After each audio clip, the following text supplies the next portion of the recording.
Hi everyone, good to be here. I'm not going to tell you a huge amount about the program because we're creating it as we speak. There's a lot of work to do, but I want to talk to you a little bit about what we're trying to accomplish. It's 2015 and Bristol as the European Green Capital is an amazing moment in time because it's the first time that the UK will have hosted a European Green Capital. As a matter of fact, the European Green Capital has only been going for 5 years, so we'll be the 6th.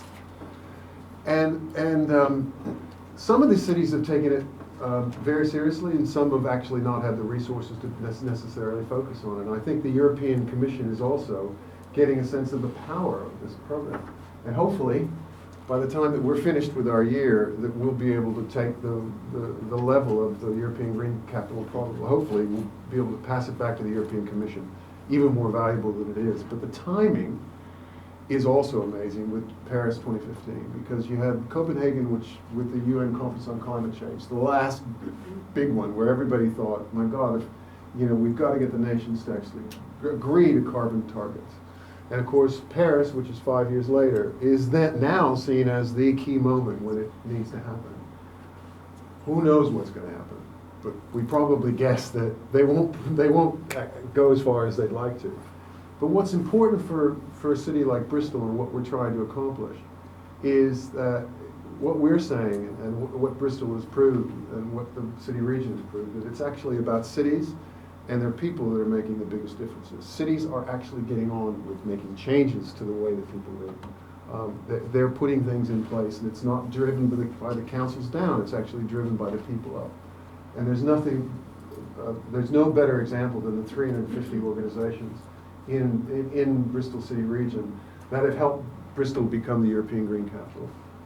So the message for us is actually about cities and their people, and it's about what we're doing now, not nations and their policies. And for us, it's about being able to use this opportunity to do three major things. One is we want to be able to engage with people and organizations and the communities and the businesses that are already doing amazing things, and be able to take that to another level, to have a platform to give these organizations and people an opportunity to take it to another level, to engage more people in the whole concept of a sustainable urban living, and to be able to help change attitudes and behavior. So it's taking this opportunity and really giving it a huge platform for change. The second thing, and we'd be remiss if we didn't try to do this, is there's so many people nationally and internationally, general public and businesses and the government, that have no idea what's going on here. They have no idea some of the fantastic things that are being done at the community level. They don't know that the changes that are already taking place. They don't realize that if they actually just were able to focus some attention and resources on it and take it to another level, that would be transformational.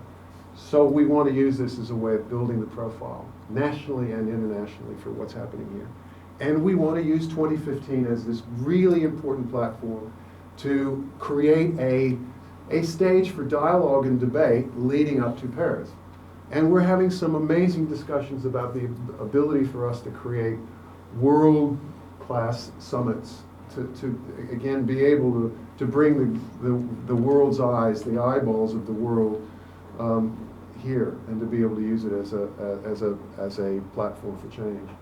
But probably most importantly, we want to be able to start telling the story in a different way. We believe that Bristol and the cultural institutions, the arts and cultural institutions, the artists that are here, not just in Bristol but in the city region in the Southwest, are extraordinary in the way that and I've seen some of it, I'm going to see some more of it, able to tell the story. It's a complicated story. It's a story that has so many different facets that some people relate to some parts of it better than other people do. But the thing that we realize is that it's going to be the arts and cultural practitioners that really help us tell the story in a profound way and take the dialogue to another level. And what we're doing and we're currently doing is that this program can't exist and can't thrive on just the money that the local Bristol City Council is able to provide to it. I mean, they've been amazing in amongst all the budget cuts over the next 3 years that they've had to put in place, that they protected an initial investment. And what we're saying, and we're having discussions at really high levels of the government, that this is not about Bristol, it's not about the Bristol City region, not even about the Southwest, it's actually about this being a moment in time for the UK. And they're, believe it or not, they're getting it. Whether or not that translates into the sort of resource that we're asking them for, we'll see. But also we're engaging the private sector in a way that we've never been able to do before. Not just about linking it to specific events, even though we can do that. It's actually about saying to these private sector companies, and most of them wouldn't be consumer-facing businesses, they'd be what we call B2B businesses, which are really in the game of cities and sustainability and sustainable living and building their business off that. Because these businesses recognize just how important cities are. Smart cities, for instance, is estimated at being a business globally worth $500 billion US dollars. And obviously that attracts a number of businesses. So what we're saying to them is that Bristol, as a global leader in sustainable urban living, is a great laboratory for change. This year, and it's not, well, obviously 2015, but we're trying to build 3-year relationships with these companies to give them a platform to be able to test things and to be able to build their business and find ways to replicate things in other cities that they wouldn't be able to do in any other city that doesn't have the profile and doesn't have the platform of the European Green Capital. So I don't want to go on anymore. I just wanted to give you a sense that, you know, what we're trying to do with this is that we're trying to say this is a fantastic opportunity for the city and the city region, that this is a moment where we want to try to bring the resources to be able to make things happen, and that arts and culture is going to be a fundamental strand that underpins pretty much everything that we're going to try to accomplish. So hopefully that gives you a sense of comfort. What does that mean in terms of actual resources? Well, we'll see. But we're headed in the right direction. Any questions? Can we just take a few, and then so we have to go. We'll take a few now. And yeah. Then